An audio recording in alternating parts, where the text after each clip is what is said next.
Ron Paul is now leading in Iowa, 23-20. He is now second place in New Hampshire. He is rising. Tide looks really strong, so it has sent the panic throughout the establishment. In fact, Politico has an article titled "Paul Panic Seizes Iowa Establishment." And the quotes inside the article are so damning for what the establishment thinks of outsiders like Ron Paul, who want to actually overturn their apple cart. So they talk to one Republican after another. And look at these quotes. Here's Becky Beach, a longtime Iowa Republican who helped President George H.W. Bush and George W. Bush. She says, "It would make the caucuses mostly irrelevant, if not entirely irrelevant, if Paul wins." She continues, "It would have a very damaging effect because I don't think he could be elected president, and both Iowa and national Republicans wouldn't think he represents the will of the voters." So not only does the Iowa caucus become irrelevant if Ron Paul wins, but she says that if he wins, it doesn't even represent the feelings of the real Iowa voters, let alone the national voters. But wait a minute, how can it not represent the feelings of the Iowa voters if they just voted and he came in number one? The establishment is so deathly afraid of Ron Paul that any time that he has got any advantage, they look to minimize it and obliterate it. First, when he was coming in third in some of these polls, they're like, "Oh, he's just a fringe guy. He comes in third. He's not going to make anything of it." Second, "Oh, it doesn't count. It's Ron Paul. He's got a lot of active supporters on the ground." When Obama had a lot of active supporters on the ground, they were like, "Look at Obama. Here comes Obama." Ron Paul, irrelevant, okay? And look, I tell you this 100 times over. I totally disagree with Ron Paul on at least half of his issues. On Social Security, on the income tax, on getting rid of the Department of Education. I don't agree with them. But this isn't right. You tell a guy that even if he wins, even if he comes in number one, not only is it not count, not only is it the all-important Iowa caucus become irrelevant, but that the voters who just voted didn't mean it. It's absurd, but it goes on. It's not just one person. Here's House Speaker Craig Paulson. "I don't think any candidate perverting the process in that fashion helps the caucuses in any way," referring to Ron Paul's fervent supporters on the ground. But that's what the whole caucus is about. People who are fervent about a candidate who show up at the caucuses. We've only been doing this for decades. Everybody knows that's what a caucus is. Anytime anybody else wins, they go, "Oh, look at that. They've got real momentum." They excite people on the ground. The whole reason Obama won the primary was because he did so well in Iowa. And the national press made a huge stink out of it. And I think they were right to. Now when Ron Paul's about to win, no. It's perverting the process to actually win the caucus.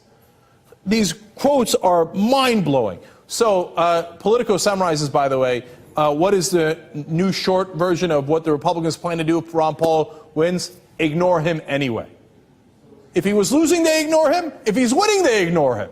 Just don't, whatever you do, do not vote for Ron Paul, because he's not interested in the same corrupt politics that has been going on in Washington forever. That's why the establishment's in a panic, because he's about to take away their money for their bread money. They're like, "Well, we make all of our money being corrupt. Ron Paul won't let us do it."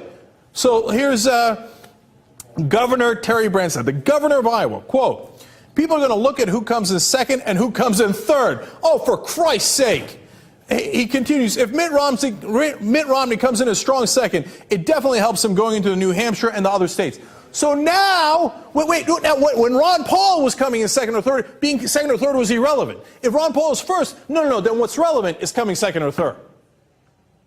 But this is a joke. I mean, I've never seen a joke this grotesque. I mean, this comical. Who can possibly say who wins is irrelevant? The most important thing is who comes in third.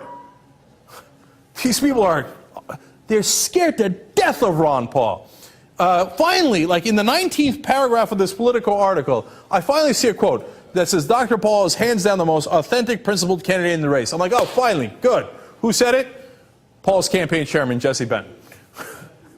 Outside of Paul's campaign, there is not one positive thing said about the leading candidate in Iowa from the entire party, okay?